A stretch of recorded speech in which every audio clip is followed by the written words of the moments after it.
Man, I got to share something with you guys real quick. I was just sitting here at the computer and I just literally bust out laughing. Like something popped up on my screen, and it just made me think of my army days. And you guys, some of you know my testimony.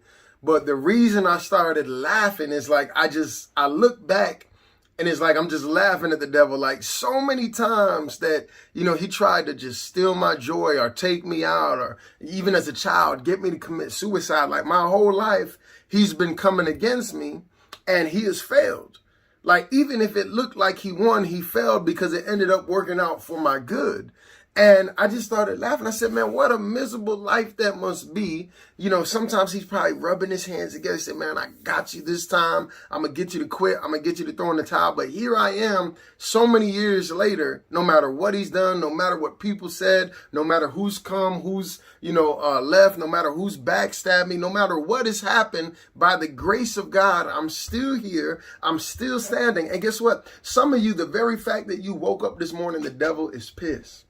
The very fact that you're still going to church, you're still seeking God, you're still working on your dream, and you are becoming who God has called you and created you to be, and you are trusting and believing God no matter what kind of storm you go through, no matter what kind of fire you go through, regardless of who stays, who remains, who supports you, you're putting your hope and trust in God, and the devil got to be frustrated. And I don't know why, maybe it's just me, but the thought of that is just so funny because he's got to be miserable. He's not all-knowing. He's not omnipresent. So he keeps trying and he's thinking, man, this is it. And then guess what? You're still here. You're still going. You're still, giving God glory with your life by overcoming Satan, by keeping the faith.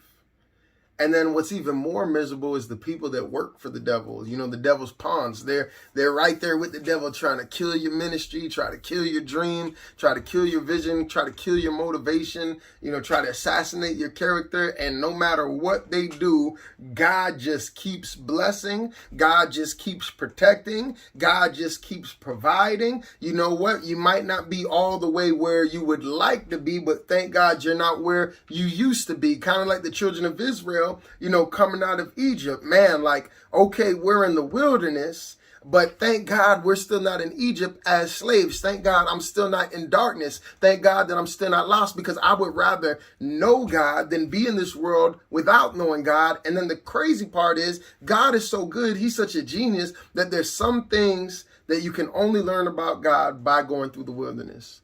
There's some things that you can only learn by going through the wilderness. You wouldn't know he was a provider if you've never been broke before. You wouldn't really appreciate it. You wouldn't really know he was a healer if you've never been sick before. You wouldn't really understand what it means for him to be a protector if you've never needed protection before. You wouldn't really understand his mercy and his grace and his forgiveness if you've never ever messed up before. So even when you go through these seasons, these tests, these trials, and these storms, and the devil think, you know what, man, I got him this time, it's working out for your good because God keeps showing up. God keeps showing you who he is. He says, I'm going to show you who I am in the midst of the devil trying to attack you. I'm going to show you who I am in the midst of people trying to assassinate your character. I'm going to show you that, you know what, they can't stop what I'm going to do. If they say curse and I say bless, it's blessed. If they say death and I say life, it's life. No matter, if they say condemned and I say forgiven, it's forgiven. That's the bottom line. And that's the beautiful thing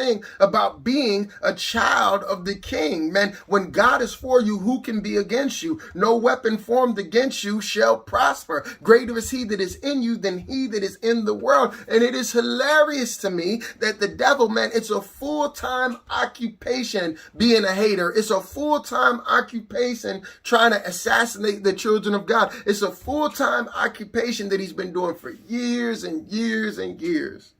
And some of you, every morning you wake up, the devil is upset. He said, man, I thought I had them. I thought they was going to quit. I thought they was going to throw the towel on the marriage, the dream. I thought they was going to throw their hands up and give up. But you threw your hands up and you started praising. You threw your hands up and you started worshiping. Man, keep on making the devil mad. Because it's funny to me, man. No matter what he does, he's a joke. He's a clown. He's a goofy. And we got dominion over him in Jesus' name. Love you guys.